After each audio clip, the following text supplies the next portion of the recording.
दोस्तों 22 फरवरी को आपका बोर्ड एग्जाम है और अभी तक आपको वासुदेव शरण अग्रवाल का जीवन परिचय या फिर साहित्यिक परिचय याद नहीं है तो आज की वीडियो ध्यान से देखना, क्योंकि आज की इस वीडियो में आपको वासुदेव शरण अग्रवाल का जीवन परिचय या फिर साहित्यिक परिचय याद करने की बहुत ही बेहतरीन ट्रिक बताने वाला हूँ। इस ट्रिक की मदद से आप बोर्ड एग्जाम में बहुत ही अच्छे अंक पाएंगे, प्लस आपको रटना भी नहीं पड़ेगा। आप बहुत आसानी से 1-2 पेज आराम से लिख देंगे, ठीक है ना। चलो बताते हैं आपको कैसे बोर्ड एग्जाम में इनका साहित्यिक परिचय या फिर जीवन परिचय लिखना है। तो देखो, बोर्ड एग्जाम में आपसे चाहे साहित्यिक परिचय पूछे या फिर जीवन परिचय पूछे, आपकी पहली हेडिंग हमेशा जीवन परिचय ही रहेगी, ध्यान देना। ओके, और वहीं पे देखिए, अब इसमें हम ये जो 6 चीज़ें हमने यहाँ पे लिखा है ना, आप लोगों की अगर थोड़ा बहुत भी रटने की क्षमता है तो ये 6 चीज़ें रट लीजिए। अगर आप इतना भी नहीं रट पाते हैं ना, तो भी वीडियो में अंत तक जुड़े रहें, उसका भी समाधान मैं लेकर के आया हूँ, उसमें भी मैं आपको पूरे अंक दिलाऊंगा। देखो, अगर आप इतना चीज़ें रट सकते हो तो इसको इस्तेमाल करेंगे, नहीं रट पाते तो भी बताऊंगा। देखो, सबसे पहले कैसे लिखना है कि वासुदेव शरण अग्रवाल का जन्म, यहाँ से उठाना है जन्म 1904 ईस्वी में, स्थान क्या उठाना है, मेरठ उत्तर प्रदेश में हुआ था, ऐसे आपको लिखना है। चलिए लिखते हैं। तो देखिए दोस्तों, मैंने लिख दिया कि वासुदेव शरण अग्रवाल का जन्म सन 1904 ईस्वी में उत्तर प्रदेश के मेरठ जिले में हुआ था। अब आपको काम में लेना है ये 2 चीज़ें, पिता और माता का नाम। इनके पिता का नाम विष्णु अग्रवाल और माता का नाम सीता अग्रवाल था, ऐसे ही आपको लिखना है। अब देखिए, हमने इतना लिख दिया। अब आगे आप लोगों को कुछ नहीं करना। अब ये जो लास्ट की चीज़ें बची हुई हैं ना, यहाँ पे मृत्यु सन और रचनाएं, ये हमारे लास्ट में काम आएंगी। अब इसको हम साइड में करते हैं। अब हम अपनी ट्रिक लगाएंगे और दिमाग लगा करके इनका पूरा जीवन परिचय या फिर साहित्यिक परिचय बनाएंगे। देखो, मैं आपको बता दूं, अगर आपसे बोर्ड एग्जाम में जीवन परिचय पूछा जाता है तो आपको कुछ नहीं करना। जो चीज़ें मैं बता रहा हूँ, बस आपको सीधा यहाँ से लिखना शुरू कर देना है। यहाँ पे कोई भी हेडिंग नहीं डालना है। लेकिन अगर आपसे बोर्ड एग्जाम में साहित्यिक परिचय पूछा जाता है तो पहली हेडिंग तो जीवन परिचय डली रहेगी, और इतना लिखने के बाद अब आपको करना क्या है, यहाँ पे एक नई हेडिंग डालना है। ध्यान देना, ये केवल उनके लिए है जो साहित्यिक परिचय लिखेंगे। जो जीवन परिचय लिखेंगे वो साहित्यिक परिचय हेडिंग नहीं डालेंगे, यहीं से वो लिखना शुरू करेंगे। ओके, देखिए मैं यहाँ पे साहित्यिक परिचय हेडिंग डाल देता हूँ। मैं अभी आपको डिटेल में पूरा बताऊंगा, टेंशन मत लो, कुछ भी रटाने वाला नहीं हूँ, ये बात हमेशा के लिए ध्यान में रख लो, क्योंकि मैं अपने चैनल पे कोई भी चीज़ें ऐसी नहीं डालता हूँ जिसमें आपको रटने में दिक्कत हो। मैं आपको ऐसी आसान से आसान ट्रिक लेकर के आता हूँ जिससे आप पूरा आसानी से बना सकें और आपका एक भी अंक ना कटे। देखिए, हमें साहित्यिक परिचय लिखना है, इसलिए हमने यहाँ पे ये हेडिंग डाल दिया, ठीक है। यहीं पे अगर हमें जीवन परिचय बस लिखना होता तो हम ये हेडिंग यहाँ पे नहीं डालते और आगे यहीं पे से लिखना शुरू कर देते। अब देखिए, हमने ये हेडिंग डाल दिया, तो अब आगे आप लोग क्या लिख सकते हैं। देखिए, कोई भी कवि या लेखक हो, उसके अंदर कई विशेषताएं होती हैं। वो निबंध भी लिख लेता है, कविता, कहानी, नाटक, उपन्यास भी लिख लेता है। तो यही चीज़ें यहाँ पे लिखना है कि वासुदेव शरण अग्रवाल एक उच्च कोटि के निबंधकार, कहानीकार, उपन्यासकार थे, ठीक है, आलोचक थे। तो चलिए लिखते हैं। दोस्तों, मैंने लिख दिया कि वासुदेव शरण अग्रवाल एक उच्च कोटि के निबंधकार, कहानीकार, उपन्यासकार एवं आलोचक थे।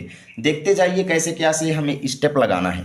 इसके बाद हम कर देंगे, क्या लिखेंगे कि हिंदी साहित्य में इनका अद्वितीय स्थान है। अब देखिए, हमने इतना भी लिख दिया। आगे यहाँ पे हम क्या करेंगे, अपनी रचनाओं के द्वारा इन्होंने हिंदी साहित्य को ऊंचाई तक पहुंचा दिया। देखते जाइए, अगर आपको कुछ रटना पड़ रहा हो, बहुत ही सिंपल तरीके से हम लिख रहे हैं और इतना लिख भी लिए हैं। यहीं पे अगर आप छोड़ोगे तो क्या पाओगे, कुछ नहीं पाओगे, 0 नंबर भी आपको मिलने वाला नहीं है। यहीं पे आप मेरी इस ट्रिक को लगाओगे ना तो पूरे में से पूरे अंक आपको मिलेंगे, मैं ये गारंटी के साथ कहता हूँ, ठीक है। आगे देखते जाइएगा, हम इसमें क्या लिखेंगे, कोई भी लेखक हो, कोई भी कवि हो, उसको अनेकों भाषाओं का ज्ञान होता है, ये सब लोग जानते हैं, ठीक है। तो बस आपको कुछ नहीं करना, ऐसे ही लिखना है कि इन्होंने कई भाषाओं का स्वाध्याय से ज्ञान प्राप्त किया। ये देखो, हमने लिख दिया कि इन्होंने कई भाषाओं का स्वाध्याय से ज्ञान प्राप्त किया। आगे देखते जाओ, इनकी रचनाएं जो हैं समाज पर सीधा प्रभाव डालती हैं। ये हो गया, ठीक है, इनकी रचनाएं समाज पर सीधा प्रभाव डालती हैं। आगे हम लिख सकते हैं कि इनकी अधिकतम रचनाएं खड़ी बोली में लिखी गई हैं। तो देखो दोस्तों, हमने लिख दिया कि इनकी अधिकतम रचनाएं खड़ी बोली में लिखी गई हैं। देखते जाओ क्या क्या चीज़ें हम अभी बना रहे हैं, ठीक है। देखते जाना कैसे कैसे हम इनका पूरा बना रहे हैं। अब इनके भाषा के बारे में तो हमने लिख ही दिया, ठीक है। अब इनके शैली के बारे में कुछ ना कुछ लिख देते हैं। तो देखिए, अगर आपको कैसे क्या बनाना है मैं अभी आपको बताऊंगा, शैली से रिलेटेड भी इसी में ऐड करना है। देख लो, अभी आप लोग स्क्रीनशॉट लेना चाहते हो तो ले लो, ठीक है, इतने का स्क्रीनशॉट लो। उसके बाद देखो, सेकंड शॉट आपका इतना बड़ा होना चाहिए और यहाँ पे ये, आगे देखना हम बीच में देखिए, एग्जामिनर कोई भी हो आपका ऐसे कैसे आंसर चेक करते हैं, सबसे पहले शुरू की 2 लाइनें फिर लास्ट की 2 लाइनें, बीच में आपको कैसे भी बना करके किसी भी तरह करके लाइन भरना है। इसमें आप लोग क्या लिख सकते हैं कि इन्होंने अपनी भाषाओं में अधिकतम मुहावरों एवं कहावतों का यूज किया है। चलो लिखते हैं। तो देखिए दोस्तों, मैंने लिख दिया कि इन्होंने अपनी रचनाओं में अधिकतम मुहावरों एवं कहावतों का प्रयोग किया है, जिससे इनकी भाषा सुसंगठित दिखाई देने लगती है। देखते जाओ, अभी आगे हम लिख सकते हैं कि इनको हिंदी साहित्य में बहुत ज़्यादा पुरस्कार से भी सम्मानित किया गया। ठीक है, हमें कुछ नहीं पता कि कौन से पुरस्कार इनको मिले क्या नहीं मिले, बस हमें बनाना है कि भाई इनको बहुत सारे पुरस्कार भी मिले। ठीक है, चलो लिखते हैं। देख लो, हमने इतना भी लिख दिया। अब एक पेज हमारा भर गया है। ओके, एक पेज भर गया, चलते हैं नेक्स्ट पेज पे। तो दोस्तों हम आ चुके हैं नेक्स्ट पेज पे। यहाँ पे हम क्या क्या चीज़ें लिख सकते हैं, देखो हम लिख सकते हैं कि हिंदी साहित्य में इन्होंने जो स्थान प्राप्त किया वैसा स्थान आज तक किसी ने प्राप्त नहीं किया। ठीक है ना, चलो लिखते हैं। अर्थात हिंदी साहित्य में इनके समान अतुलनीय लेखक हैं, यानी इनकी तुलना करने वाले कोई भी लेखक विद्यमान नहीं है। चलो लिखते हैं। तो देखिए दोस्तों, हमने लिख दिया हिंदी साहित्य में इनके समान कोई भी लेखक श्रेष्ठ नहीं है, अर्थात इनकी तुलना किसी के साथ नहीं की जा सकती है। अब हमें लास्ट में लेना है ये स्टेप। ठीक है, लास्ट में ये चीज़ें हम काम में लेंगे। मृत्यु वाला, तो इनकी मृत्यु सन 1967 ईस्वी में हो गई, लेकिन इससे पहले ये लिखेंगे कि आजीवन हिंदी साहित्य की सेवा करते हुए,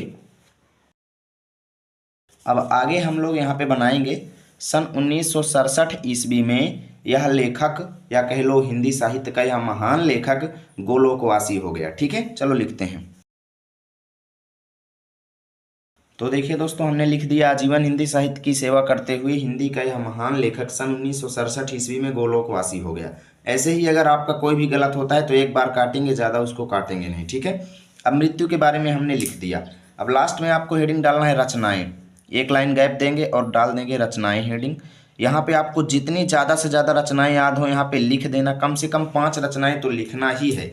यहाँ पे ये जो है इनको सबको यहाँ पे लिख देंगे कॉपी पेस्ट। ठीक है, और कुछ भी अगर आपको रचनाएं याद नहीं आती हैं तो यार इनके चैप्टर का नाम ही लिख देना, राष्ट्र का स्वरूप ही लिख देना भाई, छोड़ना मत, नहीं एक भी अंक नहीं मिलेंगे, ध्यान देना।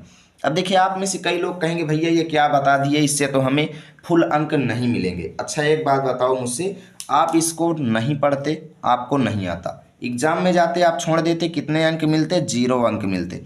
आप मेरी इस ट्रिक को लगाओगे, अगर ये 5 अंक का आपके बोर्ड एग्जाम में आता है, एग्जामिनर आपको 4 अंक जरूर देंगे, मैं ये गारंटी के साथ कहता हूँ। तो आपको 0 मंजूर है या 4 अंक मंजूर है, आप मुझसे बताइएगा कमेंट में। ठीक है, यदि वीडियो अच्छी लगी तो लाइक करना, दोस्तों के पास शेयर करना। ऐसे ही सभी लेखकों की वीडियो हमारे चैनल पर अपलोड है, जा करके आप लोग देख सकते हो। मिलेंगे आप सभी के साथ अगली वीडियो में, तब तक के लिए जय हिंद जय भारत।